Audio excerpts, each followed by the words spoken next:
আজ আমরা আলোচনা করব নতুন একটি নাটক, মৌমাছির ভালোবাসা নাটক। মুমেসের ভালোবাসা নাটক। এটি ফরহান জোভেন এবং খিয়া ফেয়াল অভিনীত নতুন নাটক 2026 সালের জন্য। নাটকটি বিশেষভাবে ঈদ উপলক্ষে দর্শকদের জন্য মুক্তি পেয়েছে। নাটকের গল্প অনেক মধুর এবং আবেগঘন। এটি মূলত ভালোবাসার জটিলতা এবং সম্পর্কের নানা উত্থান-পতনের উপর কেন্দ্রীভূত। ফরহান এবং খিয়া তাদের চরিত্রে প্রাণ ঢেলে দিয়েছে, যা নাটকের প্রতিটি দৃশ্যকে আরও জীবন্ত এবং হৃদয়স্পর্শী করে তুলেছে।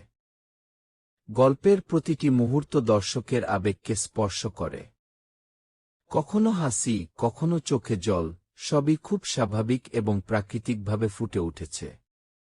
নাটকের সংলাপগুলো খুব সুন্দরভাবে লেখা হয়েছে, যা চরিত্রগুলোর অনুভূতি এবং গল্পের থিমকে আরও শক্তিশালী করেছে। দৃশ্য নির্মাণ ও প্রোডাকশন মানের দিক থেকে নাটকটি সত্যিই প্রশংসার যোগ্য। ক্যামেরার কাজ, ব্যাকগ্রাউন্ড মিউজিক এবং লাইটিং নাটকের আবেগকে আরও বাড়িয়ে দিয়েছে। বিশেষ করে যেখানে ফরহান এবং খিয়া একে অপরের সাথে আবেগপ্রবণ মুহূর্তগুলো ভাগাভাগি করছে, সেই দৃশ্যগুলো সত্যিই মনে রাখার মতো। যদি আপনি রোমান্স, আবেগ এবং হৃদয়স্পর্শী গল্প পছন্দ করেন, তাহলে মৌমাছির ভালোবাসা নাটক আপনার জন্য একেবারে উপযুক্ত। ফরহান জোভেন এবং খিয়া ফেয়াল এর অভিনয়, গল্পের মাধুর্য এবং দৃশ্যের সুন্দর উপস্থাপনা এটিকে দর্শকপ্রিয় নাটক হিসেবে দাঁড় করিয়েছে।